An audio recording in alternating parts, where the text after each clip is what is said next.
If you look at Mark Macy's stuff, I love like his evidence, and I'm looking at this issue of Fate magazine.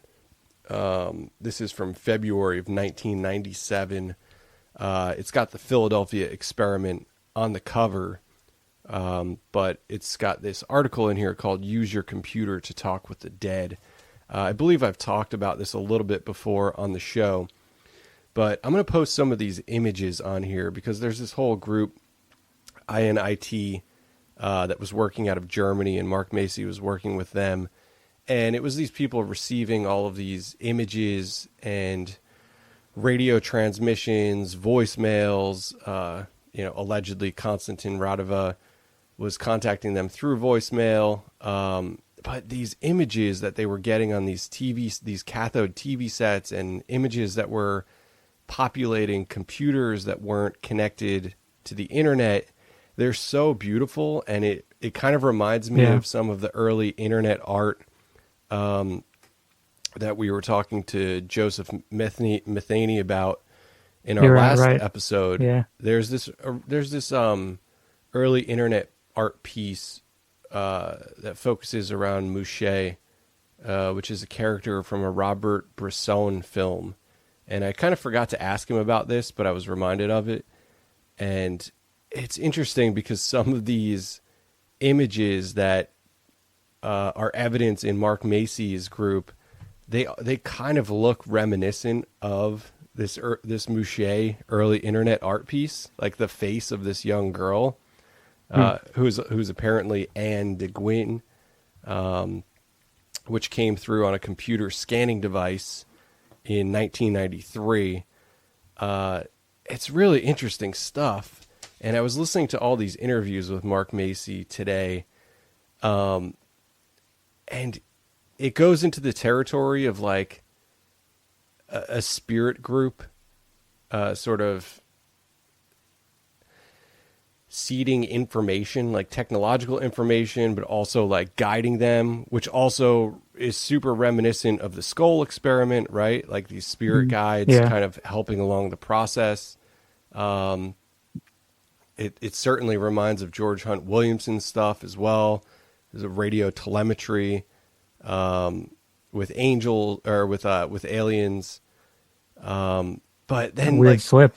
Yeah, sure. I mean, I guess they're sort of interchangeable in this stuff. Yeah. And Mark Macy gets into this whole almost like Scientological explanation of reality, where it's like there's this planet called Eden or Marduk, and the Voyagers from this planet who got trapped on Earth were the seeds of the human race, and they've been with us since the beginning of our, entry into consciousness, and they're sort of like helping us along through these different aeonic epochs in which we kind of have to choose between, a fork in the road if we're going to elevate or we're going to go into a dark age. But Mark Macy, he also starts citing some of the out of place artifacts, like footprints with human footprints with dinosaurs, and also these objects called the Incan stones, which were allegedly uncovered at I forget the name of the site, but it's in a lot of Ancient Aliens stuff. You'll see it has like these perfectly set stones that are carved in these like trapezoidal shapes and stuff. It's this wall that's often used to make claims of advanced technology within Ancient Alien stuff. But there's these stones that were uncovered that have depictions of, humans hunting dinosaurs and all these dinosaurs. And there's like one that depicts somebody doing brain surgery, essentially. And Mark Macy uses these as evidence of this evolutionary assistance team of higher beings. But if you look up these objects, like, they were admitted to be hoaxes like probably before Right. the time he's even talking about it. So there, I don't know, like there, with all this stuff, a lot of this technology used as trans communication devices, there's always this like background of hoaxing underneath it. So it's interesting. You kind of like pop that question at the Yeah. top of the show. I mean, I love that kind of stuff because I think that you don't last very long in this kind of realm of inquiry if you aren't willing to give people the benefit of the doubt, or otherwise you're just kind of going around debunking people, which is a very different kind of like engagement with this area of society. So I mean, yeah, I'm always willing to kind of, reading this kind of stuff or listening to someone talk about an individual story. It's always more interesting to me to, without giving myself over to some belief system, just say, sure, why shouldn't that have happened? Um, that's funny. The kind of stuff you were talking about now reminds me. I've been looking into the Mark Probert and, or is it Probert? That I guess kind of I've heard he was. Probert. I think it's Probert. He was pulled sort of out of his weird obscurity by Mead Lane and later Riley Crabb Who are of of the Borderlands Research, Borderlands Science Research, Borderlands Sciences Research Foundation. yeah. I always forget their acronym. I got two of these cool, like sort of mimeographed corner stapled booklets of theirs. Who Flies the Saucers and Spacecraft from Beyond the Sun, both by sort of compiled by Riley Hansard Crabb. So this is post Mead Lane. Um, but there's some real far out stuff in here. But he always kind of comes back to this sort of like post theosophical ascended masters, vaguely Islamic influenced channeling of Mark Probert, who was kind of like their house channeler in a way. Like he's really he had his own the inner circle of damn, what are they called again? I have the web page up. Um, the Inner Circle Kethra Ada Foundation Yeah. was uh, Mark Probert's foundation.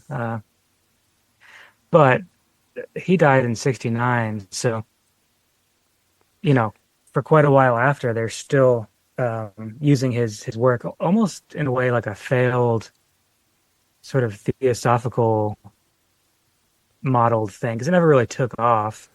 Most people don't know the name Mark Probert, even people interested in this realm, because even within the Borderlands Sciences stuff, he's kind of a, the kind of thing that people might skip over because it gets into the weeds when they start talking about the channeled messages.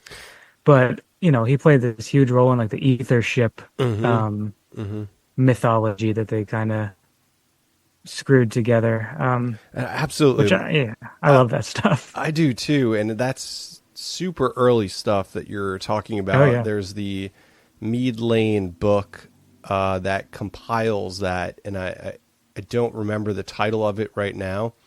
yeah. I think it might just be the Ethership mystery or something like that. There's that one, and there's one that involves like the sort of prophetic channelings of Probert concerning this council, almost like Yeah, a nine like very council. similar. But He was going around the same time, like he was in the 40s already. He was kind of doing his yeah, channeling, and then into the 50s. So he was very early. And yeah, I haven't done like a serious read of the Probert's actual material. I have some that I'm selling, but maybe I should hold on a minute because I kind of do want to take a look at it and comparing it to whatever the nine were saying, and maybe seeing what kind of influence there was on something like the Law of One and the raw material and stuff like that.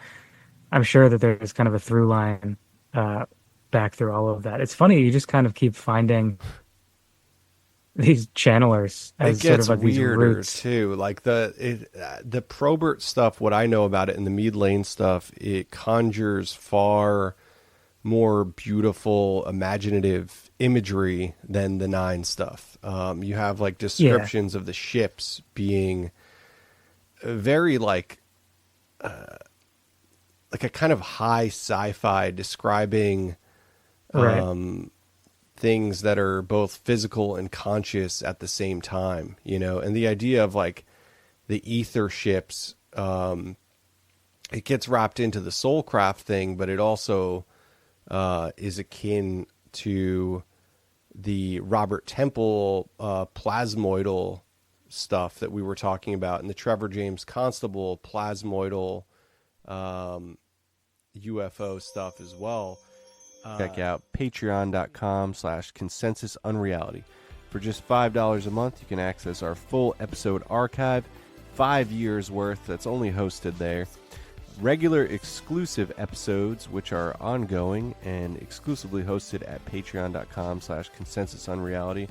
Written content, a Discord server, and if you join our print tier club, you get access to our printed Journal of Shells, plus other printed and recorded materials in the mail.